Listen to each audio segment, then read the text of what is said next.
up, guys? Getting Gary here again with another YouTube video. Today I'm going to be doing a 1-year review on my Honda Monkey. Stay tuned. I was broke, I was fiend, I needed hope, I needed dreams, I need a bag, I need a reason, my freedom for drags, all in my feelings, they all that I had, thinking all I can be, but I was deep in the snow, deep talking 3 feet below, sleep talking demons, I prayed at the feet of a ghost, sleeping with angels around me, in lines with the straw on my mirror is faux, that ain't what mirrors are for, that's not what mama should hear, I'm past all the past, I came back from the shore, now just look how I roll, I was bottomless pit, now I'm holding the rope. Bottomless pit, now I'm holding the rope. What's up, guys?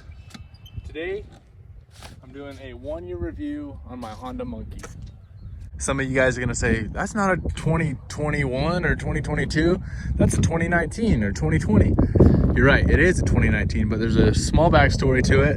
A gentleman bought this, an older gentleman bought this for his wife back in 2019, brand new, and she got it and she only put a few miles on it. I think it had like 32 miles on it when I got it, but the story is she got it, she rode it that 30 something miles, and it basically just sat in their garage. So the older gentleman came in, he wanted to trade it in for another power sport, another piece of equipment, so we took it in on trade, and I had been looking at these things for a while, so I decided, hey, now's my chance, so I hopped on it.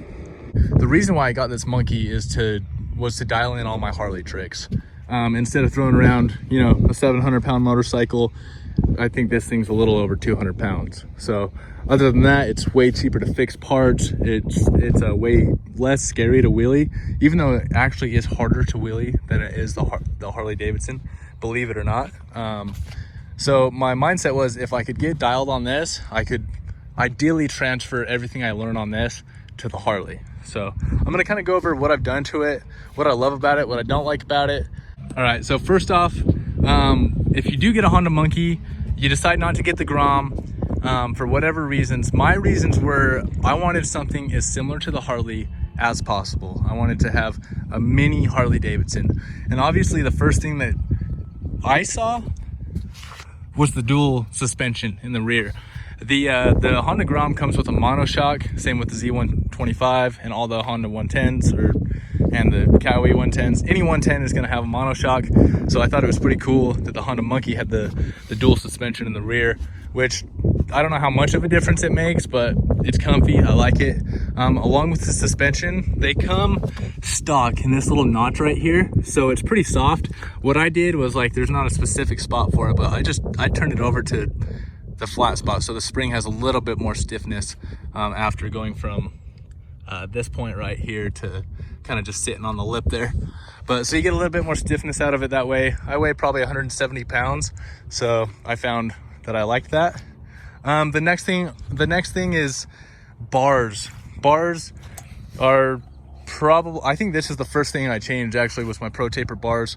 These things come with kind of like a tank hugger style bar, so they kind of just, I don't know, they're cool, but they're lame. You know, you're not going to get out and perform with them, but they're fun to cruise around with. So I changed to the Pro Taper XR50 bars. It's a darker bar. Don't get the silver one if you're looking at these. There's a silver XR50 bar, which is narrow at the clamp right here. You want to get the dark ones that are wider at the clamp, just so they fit on that clamp for you. But that's like, it's a nice comfy bar. My arm's straight out right there. Perfect. Straight out. Perfect. It's not like as high as I'd like. You could probably put a riser on there, but I don't know. It does the trick. So Pro Taper bars would be a definite for that. I would definitely upgrade to some Pro Tapers. The next thing that I upgraded was the exhaust. Stock, this thing is so quiet. You cannot hear it at all. If you're in a pack with any motorcycles, anything other than a Honda Monkey with a stock exhaust on it, you're not going to hear your exhaust. So that's what I did. I swapped it out to a TB Mini Trail Bike Supply TB Parts exhaust. I think it was like 320 bucks, 300, it might have even been cheaper. It might have been like 280 bucks. But honestly, it's a super nice exhaust for the cost. It's comparable to the Yoshi, I believe. Oh, I must be in gear. Hold on, guys. Hold on. All right, so yeah, we'll just get a quick sample. We'll do a little startup. Excuse the dirt. She's pretty dirty right now. Nice little low tone. It's not bad. We'll do some rev limiter coasters here in a little bit so you guys can really get an idea of what it sounds like. The next thing I would do is this. The next thing that I personally did was the sub cage. The sub cage is from Solid Stunts. I think they're out of Vegas. So if you're near Vegas, you can hop right over there. If you're not in Vegas, you can just order it online, solidstunts.com. They hooked it up. I went ahead and did the powder coat myself. I did super chrome on the powder coat. Turned out pretty good. Can't really complain. And then just threw some grip tape, right here for the feet. So they turn out super nice. It's a little stiff getting it on. You kind of have to manipulate the seat a little bit, but they send you some spacers and whatnot to get it done. But it wasn't too hard. We got the thing on and it works really well. As you can see, we put it to use. And we'll give you guys a little sample of that here in a little bit as well. But what else? Honestly, that's like pretty much it, guys. Like a lot of people switch out their rear set to a steel rear set. This is still the cast aluminum from factory, along with my brake lever, along with my handbrake levers and my clutch levers. You can see that those things have seen better days. Your boy needs a little love out here. So oh yeah, I did do what I did for the gearing was I went down one tooth on the sprocket in the front, and then I went up, I believe 2 or 3 teeth in the rear, I forget. But what that does is from factory, these things you can't really get the full range of motion out of them. You can't get the full range of the gear out of them. So you'll be in 4th gear, at least the 2019, you'll be in 4th gear ripping. I'm at high elevations, I'm up here in Utah, so you'll be ripping 4th gear and you'll find yourself bogging. Not bogging, but you won't get the full range of gear. So what I did was I swapped out the sprockets and now I can get full range of each gear, and also obviously more bottom end as well. So honestly, that's like pretty much it.